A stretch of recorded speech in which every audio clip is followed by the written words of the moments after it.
What's going on, everybody? News 6 meteorologist David Nazario back at the helm today in the Digital Weather Center. I did it right this time, right out of the gate, which is good news today. Happy Friday Eve. Those of you tuning in both on News 6 Plus as well as the News 6 YouTube channel.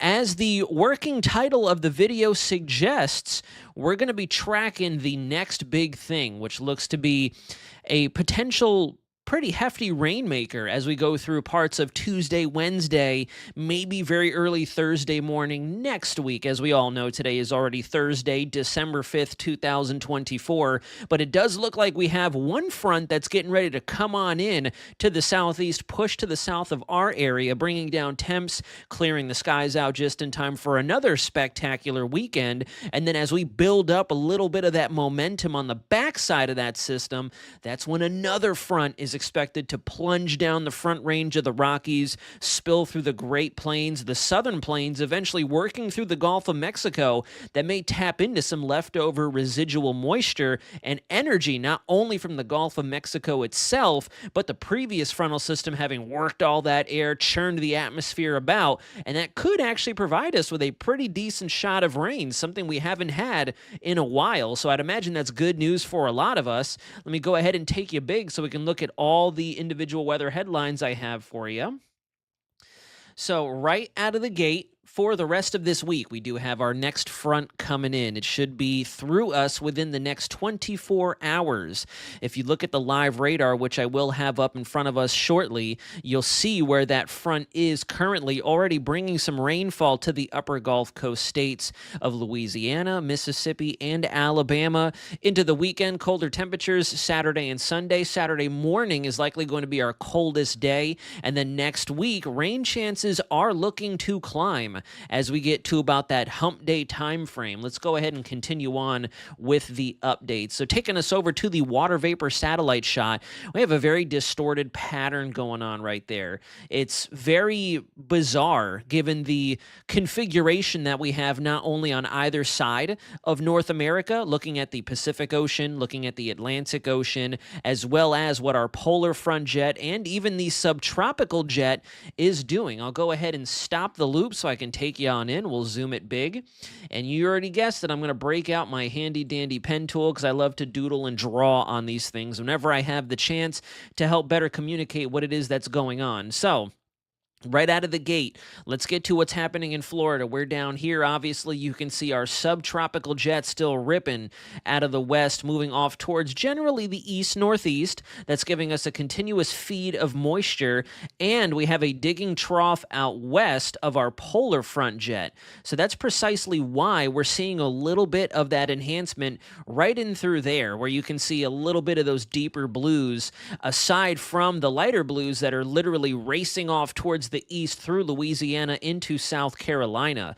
To the north of that, where you see this darker shading here, where it starts to kind of turn black, that's an indication we have the polar front jet in place. And then look at this enormous baroclinic mid-latitude cyclone, or in layman's terms, just another area of low pressure, a cold core low pressure system.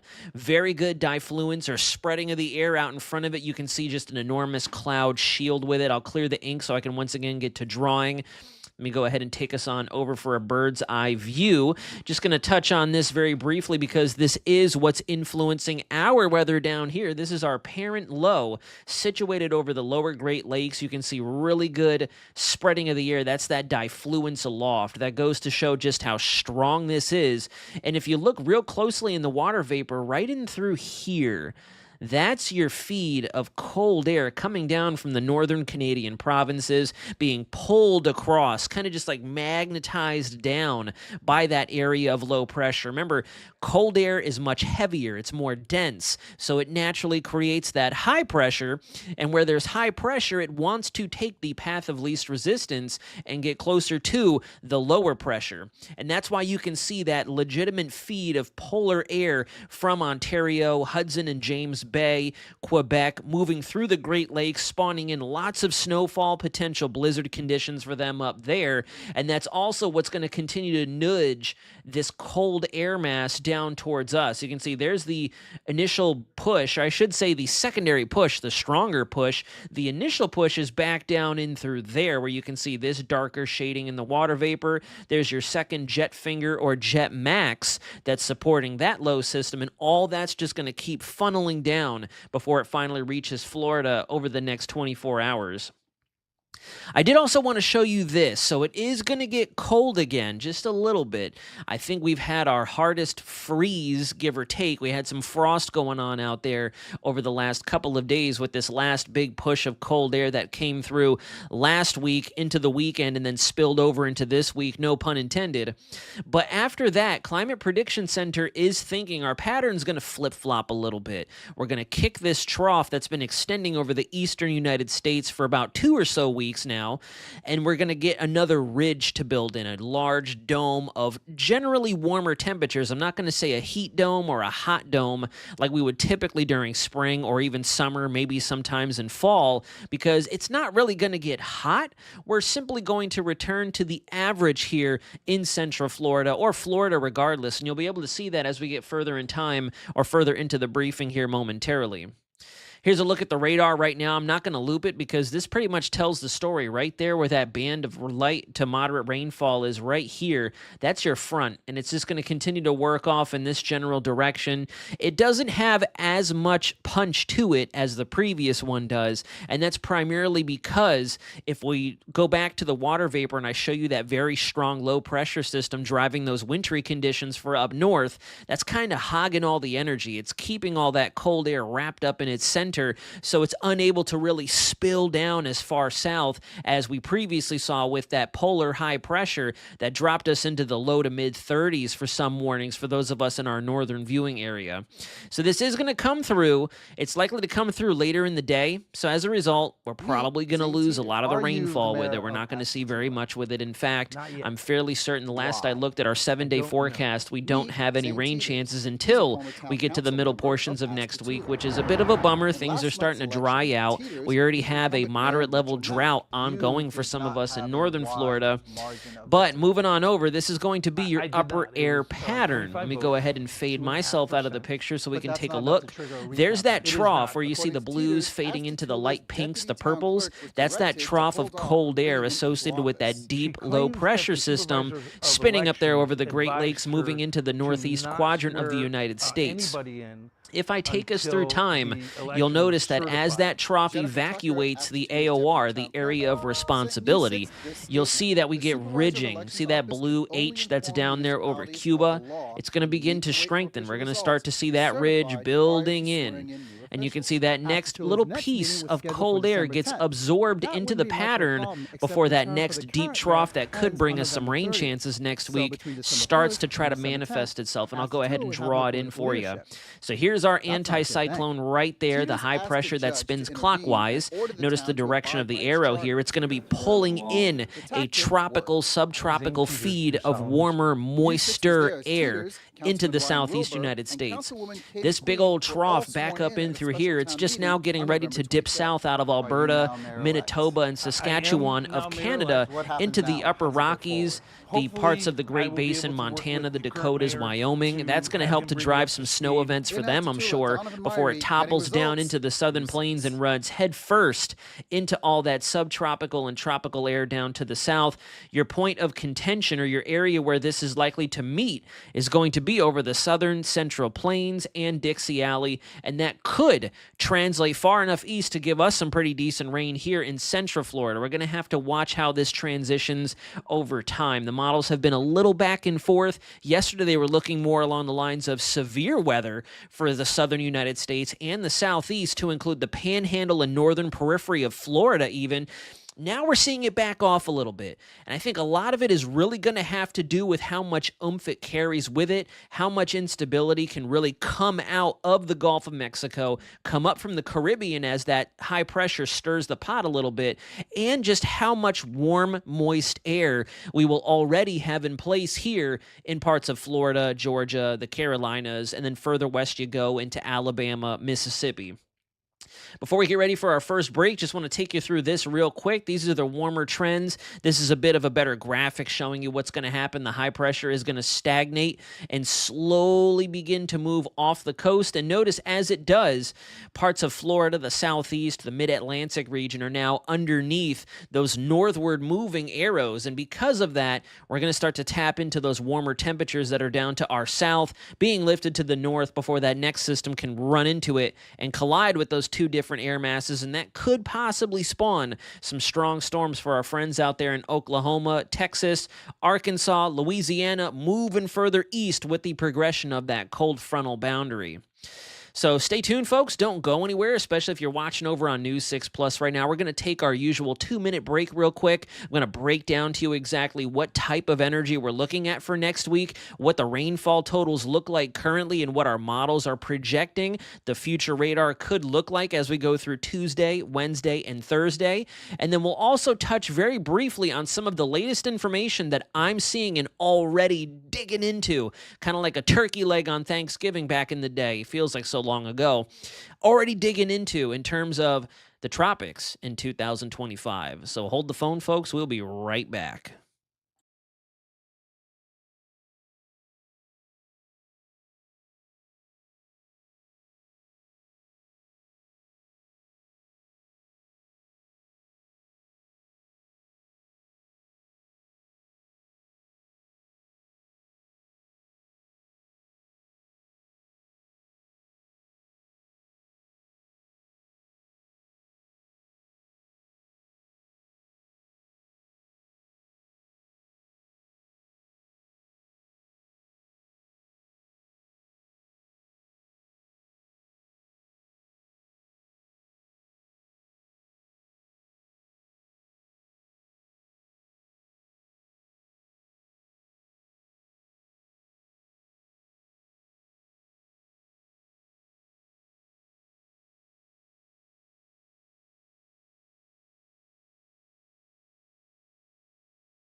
And we're back. Thank you so much for sticking around if you did, both on News 6 Plus as well as our News 6 YouTube channel. We're going to quickly blast through this. So this is going to be our future clouds and rain, the future radar brought to us by the GFS. You can see it's doing a fantastic job pinpointing the showers and maybe potential isolated storms that are already occurring along the Gulf coastlines of Louisiana, Mississippi, and Alabama. As we go through time, that's going to transition off towards the east, but notice as it gets ready to push through our viewing area and comes through Orlando, Tampa Bay, parts of Melbourne, Cocoa Beach, we lose a lot of the rainfall, and that's because this is overnight. So even though that front is helping to lift some of that moisture out in front of it, the air is going to be way too stable over inland Florida to allow us to get even the lightest bit of rainfall from this. So we're anticipating it's probably going to lose a lot of that steam as it continues off towards the south, just once again dousing us with some cooler temps for the weekend and drier air. Now, I want you to watch what happens out over the southern plains, right in this general area. I'll draw it in so you can really fixate on that. Notice that we are already starting to see a bit of a feed of moisture. You can see the green pieces right in through here, all this beginning to flare up already. If you look very closely, you can see the red arrows surging towards the north. That is that backside flow on the west side of our high pressure that is now situated somewhere in through here. We'll go ahead and draw our H.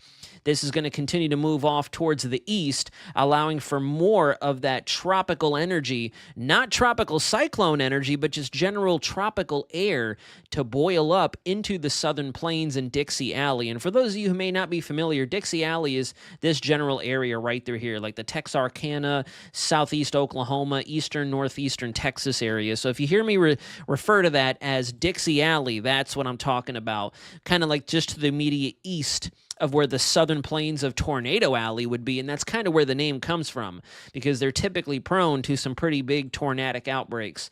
As we go into the beginning parts of next week, notice this is Sunday afternoon. We're starting to get some really good moisture building up out there. This isn't the main event just yet. What I want you to watch now is going to be that next strong push of cold air. It's back in through here right now. Notice the red arrows are really starting to dominate the overlay here. They're pretty much everywhere, even across Florida at this point. And the moisture that you're seeing up and through here is a response of that moisture coming in from the south, moving north, and overrunning is what it's called, running up against that shallow pool of leftover cool, dry air. If you imagine it again, colder air is denser than warm air, so as that interacts, it kind of goes up over the speed bump like this, and as it goes up, notice my hand has to lift over one into the other, it'll condense, form your clouds, and you'll get some light, on and off intermittent showers and rainfall, not really a thunderstorm setup until we get a little further in time, and look at this interaction, bam. Now you can really see stuff popping off right there. Notice how that front really gains some momentum. I'll clear the ink out so we can see. Now we have the battle zone unfolding right against that fresh dose of polar air all the way from up north. And look at how the reds are running headfirst into that. That's why I like to use the term the battle zone, because you have your dense warriors of cold air running right up against the bit of a softer crowd, being the warmer, moist air coming in from the south. And if you look at the way the winds, they converge right through there. That's why I like frontal season so much. Tropics are cool. It's cool to track those things, but in this case, you can see these things coming a mile away, and it's very straightforward forecasting where it is you may see your rain, your snow, your heavy rainfall, blizzard conditions, your winds, etc. And you can see this plain as day. And that's why I do think that Florida, if we do have a shot at rainfall, look at that as it moves through on Wednesday night. Pretty decent shot at rain from Jacksonville, St. Augustine, all the way down to Tampa, Sarasota, getting into the Fort Myers area as that front sweeps across the viewing area of Central Florida and all the way through the peninsula for that matter. This is what I'm going to be carefully watching, though. Now, we're transitioning over to a bit of a psychedelic overlay here, and this is called your storm energy, or for short, what we typically call this is your cape. I'll go ahead and draw it on the board here. Or on the screen, I should say, over here, talking like we're in school. I'll draw it on the board for you, ladies and gentlemen. CAPE meaning convective, available, potential energy. And I'll go ahead and unravel that just a little bit. So convective obviously means heating and warming and lifting, kind of like what you do in an oven or a microwave when you heat your stuff up. Available, meaning just what's there. Potential, meaning if the environment is correct, whatever convection or lift instability that is present for thunderstorms to tap into, this could be the greatest amount that we realize while these storms and the showers, the rainfall is currently developing. That's why it's potential. It's not your realized. There is a difference. Realized meaning how much you actually got to use. Potential, kind of like potential energy, literally the last letter in the acronym is energy. So it's thunderstorm potential energy, if you guys are familiar with your physics classes from way back in the day.